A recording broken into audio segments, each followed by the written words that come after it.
Então, pessoal, no capítulo dessa semana do livro O Futuro da Administração, a gente está falando um pouquinho sobre uma empresa que vem praticando uma forma de gestão um pouco diferente, que é o capitalismo consciente.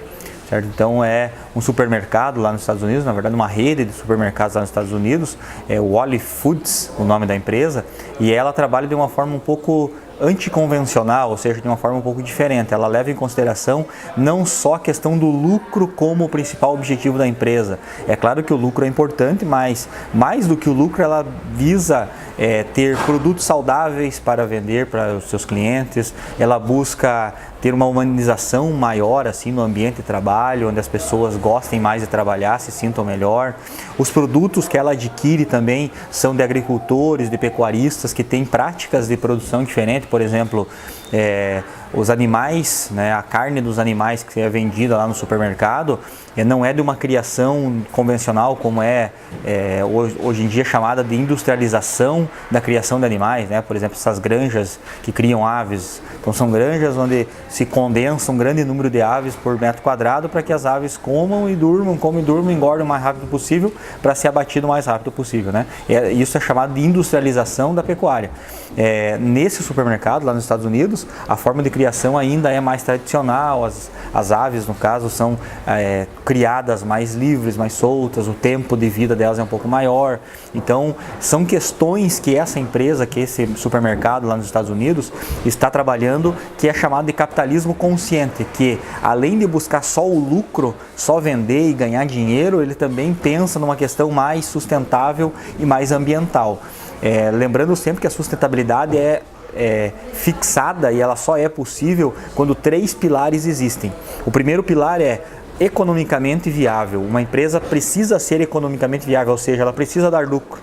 Uma empresa que não dá lucro não consegue fazer mais nada. Então, o primeiro pilar da sustentabilidade tem que dar lucro, tem que ser financeiramente viável. O segundo pilar da sustentabilidade é socialmente consciente. A empresa precisa ser consciente socialmente, ou seja, as pessoas que trabalham na empresa, a comunidade, os vizinhos da empresa que estão envolvidos precisam também ter uma qualidade de vida, porque não adianta nada a empresa estar indo bem e poluindo, né? E fazendo com que as pessoas não cresçam, fazendo com que as pessoas diminuam, né, o seu potencial dentro da empresa. E o terceiro pilar da sustentabilidade é o ambientalmente correto. A empresa também precisa cuidar do meio ambiente. Por exemplo, a matéria-prima que ela utiliza é de uma fonte renovável.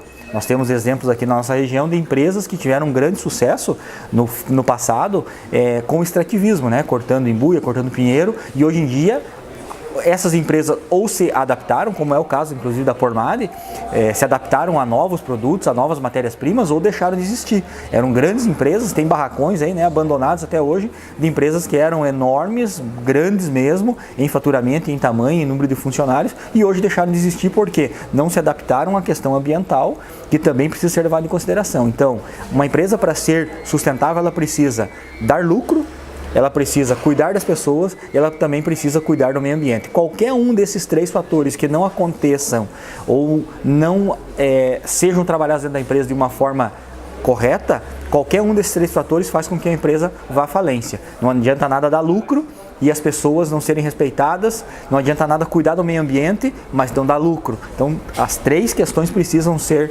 levadas em consideração para que a empresa tenha sustentabilidade. O autor, antes de entrar no próximo tópico, onde ele vai falar a respeito do Google e da W.L. Gore, que é uma empresa que faz tecidos de alta tecnologia, ele diz para nós guardarmos 3 lições a respeito desse case.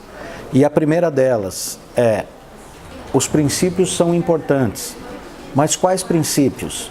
Aí ele cita aqui como referência amor, comunidade, autonomia, fé na igualdade de direitos, transparência e missão.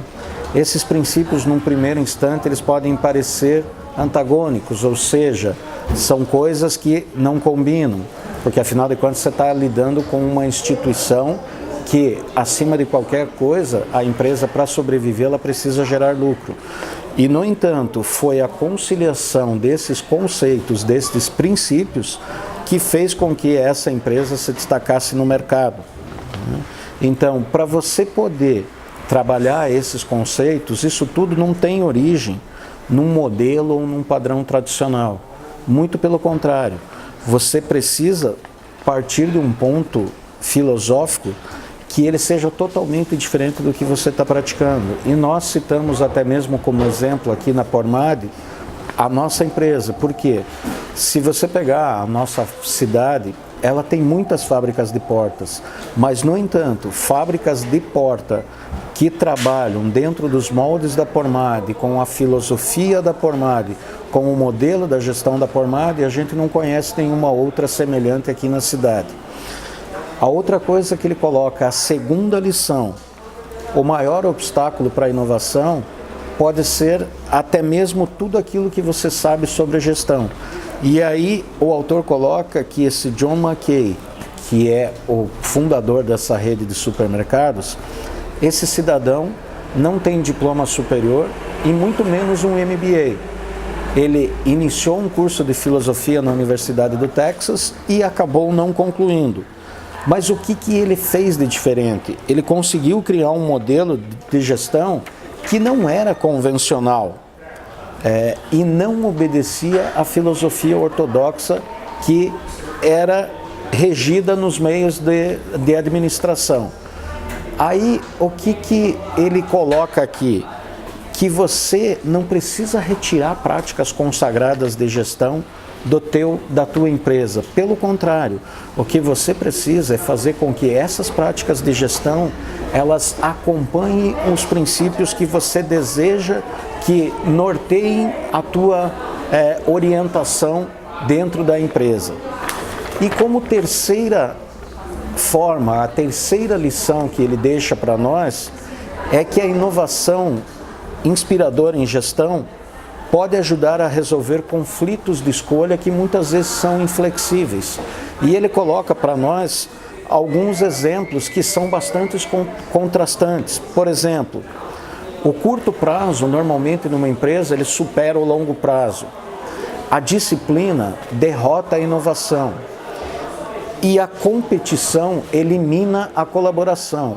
O John Mackay, ele trabalhou exatamente o contrário. Ele fez com que estes contrastes, eles conseguissem trabalhar em conjunto com o outro. Ou seja, a liberdade, ela não deu direito a que a empresa virasse um caos, mas pelo contrário, a liberdade veio acompanhada da responsabilidade. O sentido de comunidade, ele não gerou complacência, pelo contrário, o sentido de comunidade, ele estava junto com o outro princípio que é o da competição. Para quê? Porque no final ele diz que uma empresa tem uma missão social, mas uma empresa não tem problema nenhum gerar lucros, até mesmo porque para a empresa cumprir o seu papel dentro da sociedade, para que ela possa investir nos seus colaboradores e para que ela possa gerar cada vez mais empregos, o lucro é imprescindível.